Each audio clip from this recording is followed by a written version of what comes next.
Government PDS deal hang in the balance as forensic audit report confirms there is no enforceable demand guarantee in the deal, which gives away $3 billion worth of ECG assets to private company PDS. The PDS puzzle consultant clears firm, but government media reject report. So you can just add me to it. The government rejects report. As the minority leader, you hear more from him, who says that there is no way the deal can be cleared clean. As we also go into both reports by the government team and the FTI, which investigated the matter for the Millennium Development Authority. Also here on Top Story, 3 Ghanaians injured, 5 arrested in the ongoing xenophobic attacks in South Africa. We will hear from the Foreign Affairs Ministry, which says it has been in touch with these Ghanaians and offering them support.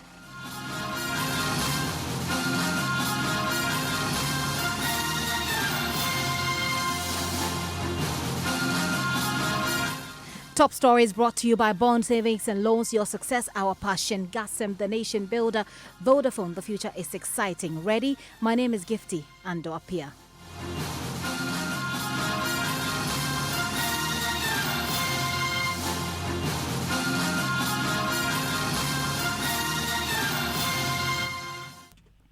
And tonight, it appears the nation is inching closer to what actually happened with a demand guarantee, on which basis Ghana handed over electricity company of Ghana assets worth over $3 billion to a privately owned entity, Power Distribution Company, PDS. There are more revelations in the PDS concession agreement scandal. A government committee that visited Qatar to investigate the scandal, chaired by Interior Minister Ambrose Derry, has concluded that there is no valid guarantee to support the deal. In a 7-page report dated 9th of August 2019, the committee confirmed earlier claims that the officer who authorized the guarantee lacked the capacity to do so. As it stands now, government has suspended the concession agreement with the electricity distributor since July 30th after it found breaches in the demand guarantee. We'll hear more on this, but first, Minority Leader in Parliament Haruna Idrisu told the Super Morning Show there is no way that deal can be cleared as clean. For instance, in the PDS matter, we in the minority will demand, and we so demand of government, that there must be a proper valuation of the assets of the electricity company of Ghana. You feel like there hasn't been a proper evaluation? If you have a copy, share with me and share with the Ghanaian public. Okay. I charge the president and his minister to share same. So if you say 51% of what? 0% of 100 is 0. So if you say 51% for Ghanaians, you must have 100%, and that 100% must have been valued. I am not aware of any documented valuation of ECG assets throughout this country, and that will be billions of dollars. And therefore, you just don't bring this matter. We therefore welcome the independent investigation. I think that FTI have been named to conduct it. We have faith in them because for most government inquiries, it will end up in a cover-up. It's a ministerial committee. There is lack of public face sometimes, even in Parliament as an institution, and it's inquiry. And I concede to those who say that there is objection to it. So let's see what the FTI will do.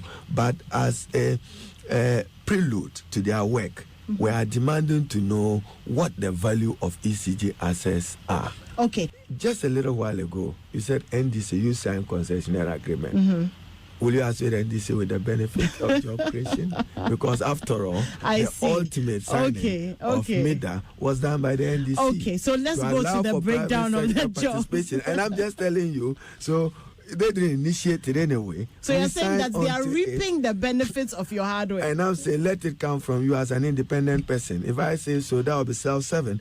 The PDS puzzle consultant clears firm, but government media reject report. So you can just add me to it. The government and minority rejects report. Minority rejects reports. Well, thank you for that. Okay.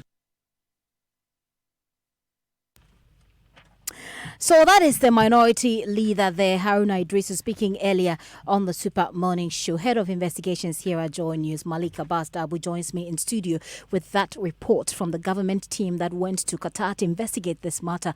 Malik, let's take a look first of all at the composition again of this team. Gifty, you were right. You said that this team was led by Interior Minister Ambrose Derry. That's correct. Other members of the team included Deputy Attorney General Godfrey Dami, which is not unexpected, because we know that these matters have legal ramifications, and it's important that you have the Deputy Attorney General be part of this team. And of course, Ambrose Derry himself is a lawyer.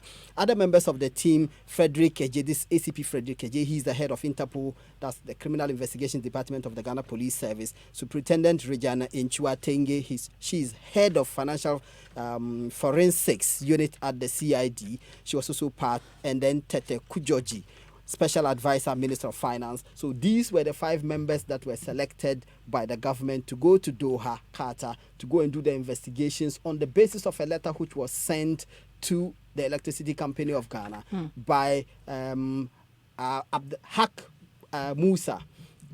Haq Musa is one of the executives at Al-Qut. He sent this letter in reply to a letter sent by ECG asking for confirmation that the demand guarantees that were submitted by PDS on behalf or in favor of ECG were authentic and could be relied on. Haq Musa, in reply to that letter, said that if there was any such demand guarantees, those were not out of they were not approved by the company. Of course, we know the terms of reference that this team was given. There are essentially 4 of them, to ascertain whether Al-Qut authorized the issuance of the guarantee on behalf of PDS and in favor of the Electricity Company of Ghana, and to ascertain whether Al-Qut issued the type of guarantee PDS submitted to the government of Ghana. They were also to establish whether Al-Qut ever issued any form of guarantee to ECG, and if so, on whose authority this was done. The last term of reference was for the team to establish whether Al-Qut had a guarantee in place for ECG as of March 1st, 2019. So these were the 4 things that were tasked that they to went do. to investigate. The team arrived in Doha on Wednesday, 7th August 2019. That same Wednesday, they had meetings with the team, the leadership, the top ranking management of Al-Qut, and that included Ahmed Rafi Al-Imadi, who is the chief executive, Osman Haq Musa, I just mentioned him, the one who signed that 31st July 2019 letter, on the basis of which government took the decision to suspend ECG's concession and then to conduct the investigations that I'm talking about. There were other members of the team that we can't go in, but there were 6 members of the Al-Qut team that met the 5-member team delegation from Ghana led by the Interior Minister. Okay, very well. It's just instructive at this point also to note that the FTI report that we saw yesterday, which is a report, an investigative piece, a commission or investigation commissioned by the MEDA, did not get access or have access to Al-Qut. Yes, they had some documents that were from Al-Qut. They didn't have total and absolute access to Al-Qut. Right. And they made that point clearly in the report that was submitted. Okay. Now that we know the terms of reference by the government delegation that went to investigate this matter, Malik, do tell us what their observations or what the findings were. Now, when they met the Al-Qut team, which are just listed, Al-Qut repeated some of the claims that they made contained in that 31st letter, which were essentially to say that, first of all, the demand guarantee which was submitted by PDS to ECG was not authorized by them. And the basis upon which they found this claim was that the Al-Qut official who signed this demand guarantee, Yahya Al-Nouri, exceeded his powers guaranteed by the company on 2 levels. 1, the limit upon which Al-Nouri could guarantee anything was $15 million. This was a guarantee that was to cover sums up to $350 million. So they said that Al-Nouri did not have power to do this. All that he could do was to make a recommendation to the board of Al-Qut for approval. Again, Al-Qut claims, and at this point this is a claim because they are saying that Al-Nouri did not seek any such authorization or approval, did not make any such recommendation as required by the company's regulation to make this recommendation to the board for approval. He did not do so.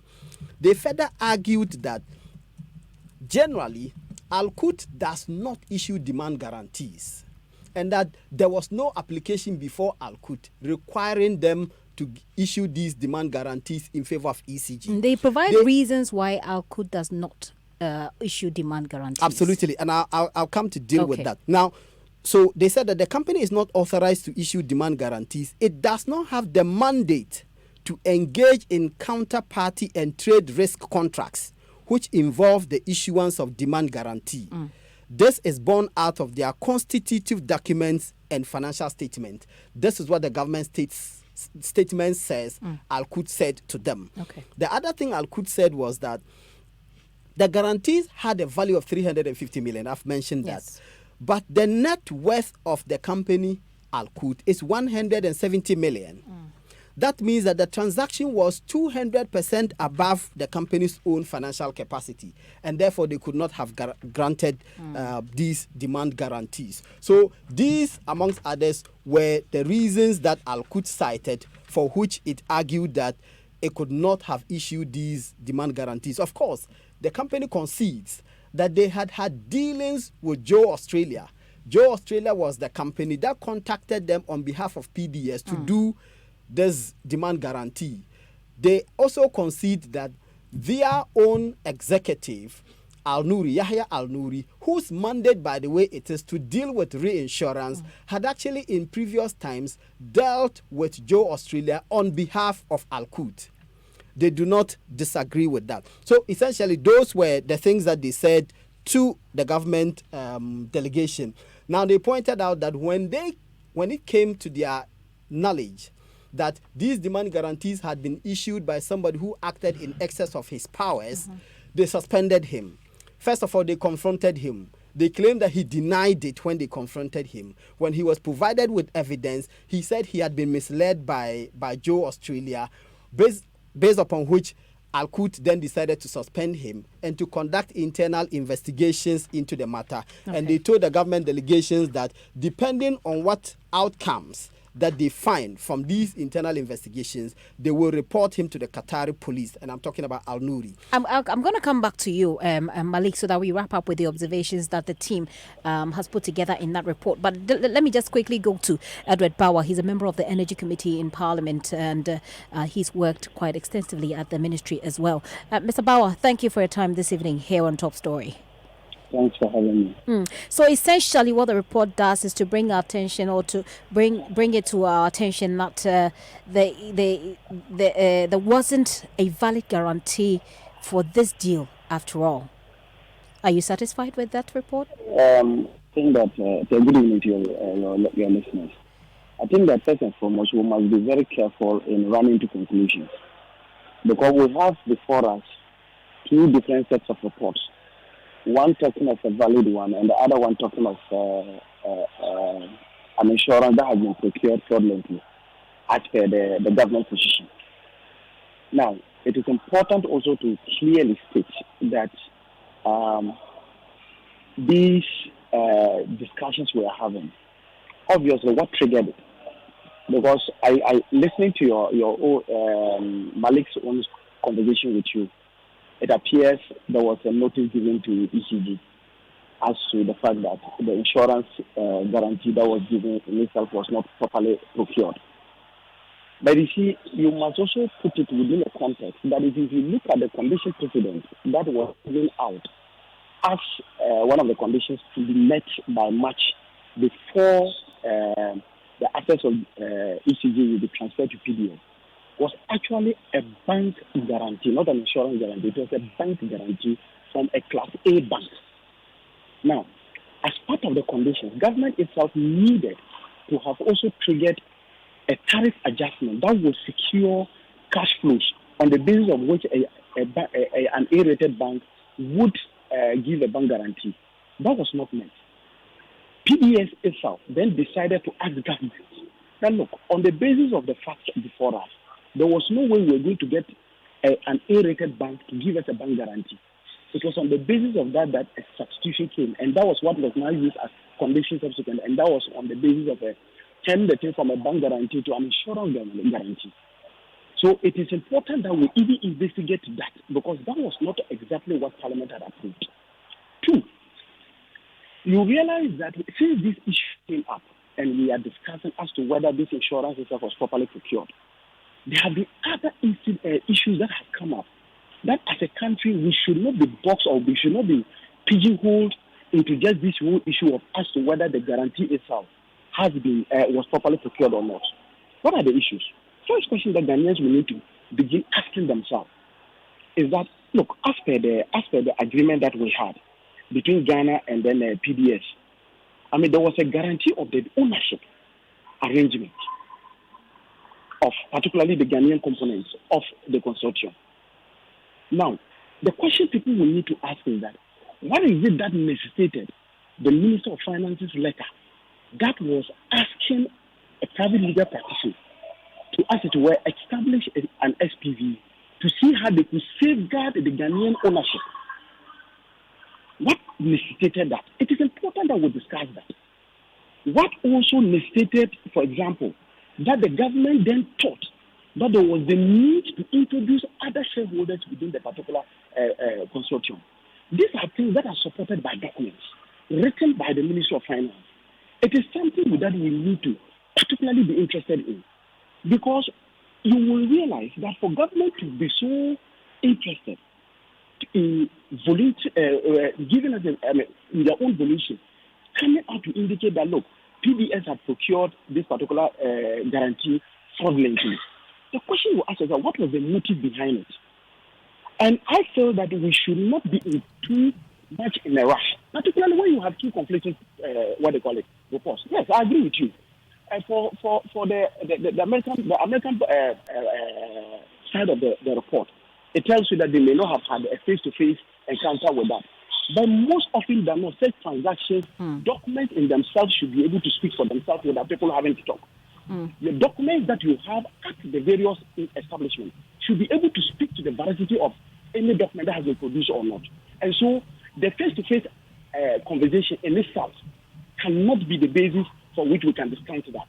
In the same way, we cannot for a moment. And you know why? Look, let me make a point to you. Do you know? And I would say, telling you that you check that with Danwell.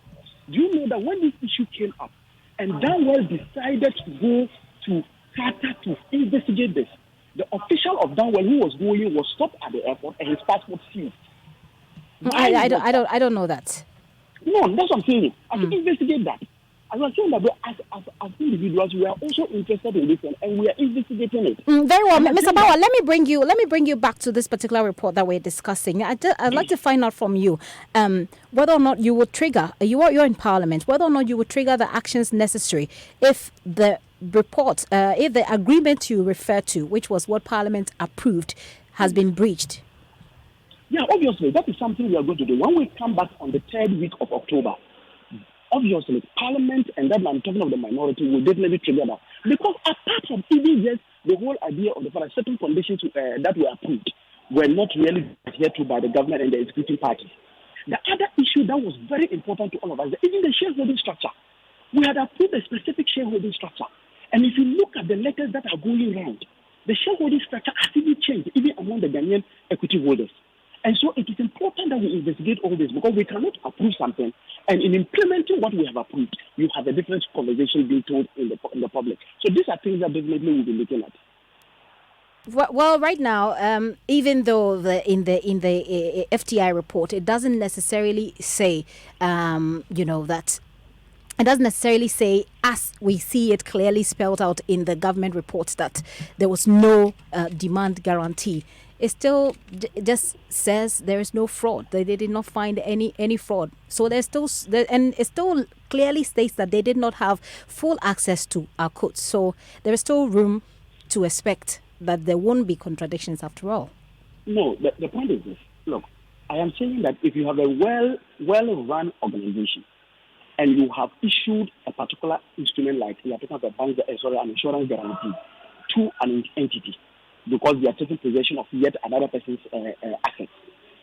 Documents within the particular establishment should be able to speak to how genuine it is, how legitimate it is. So even with that, an interface between the workers and that, the documents itself should be able to speak to.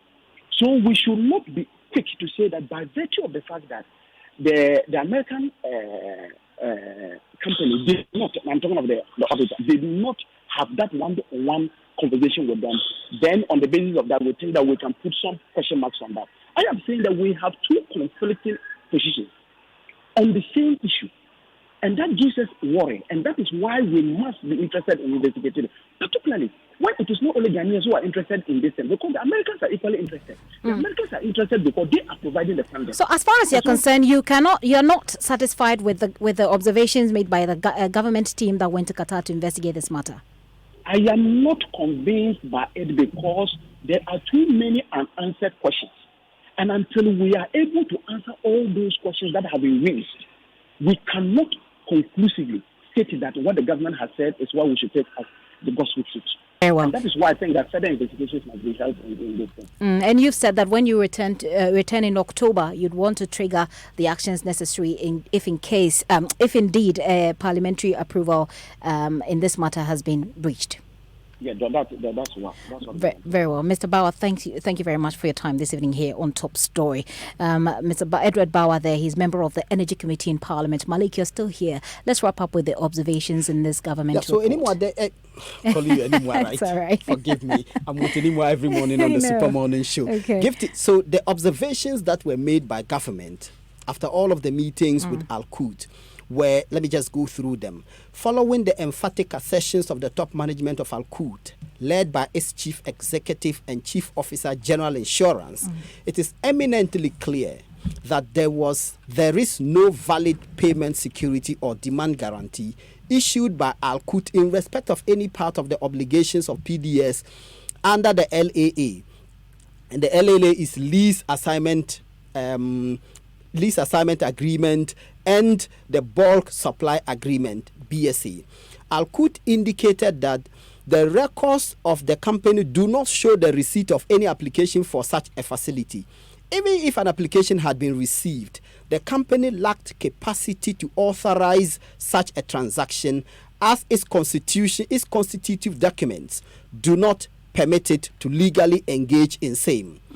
The second observation they made was that further, the officer who purported to authorize the guarantee lacked capacity to do so. The conclusion that they come to is that in light of the findings from the visit to Al-Quds in Doha, it is our respectful view that there is no valid enforceable demand guarantee issued by Al-Quds. I just wanted to say something on the question about fraud and the manner that the FTI dealt with it. And just before you go there, this conclusion which you've just taken us through is what Edward Bauer, who is a member on the Energy Committee, disagree with. Absolutely. He doesn't think that Ghanaians should take that hook, line and sinker. Absolutely. So, right. On the validity of the demand guarantee which was issued by Al-Quds, the FTI's position is this. There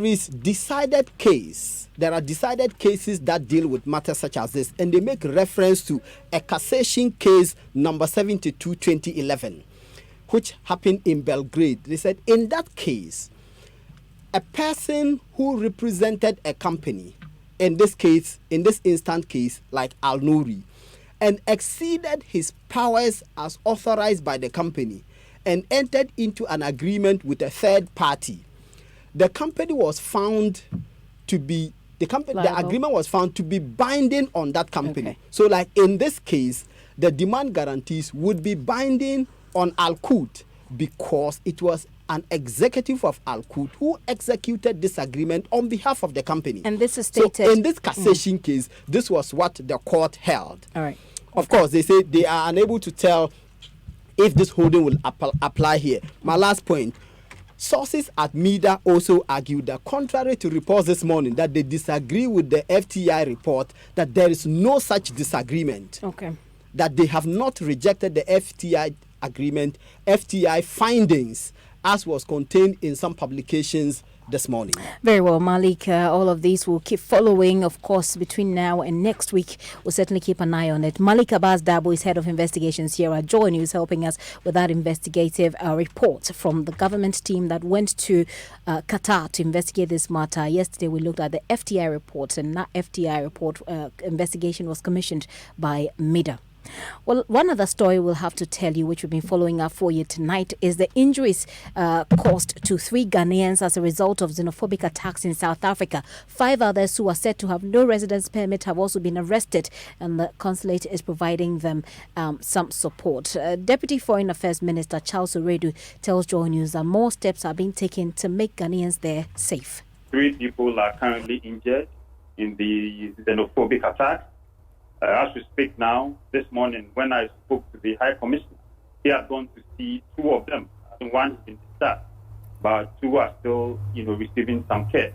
Okay. And we also told that 5 people were arrested yesterday when the authorities in South Africa, decided to clamp down on people without resident permit. The 5 were kept in detention, but our officials from the Foreign Affairs in Pretoria, in terms of the High Commission, have the officials have dispatched some lawyers, some crack lawyers, to go and see to their, bail. So as we speak now, the 5 are still there. I don't have any information to the contrary. But the 3 who were injured are not that severe.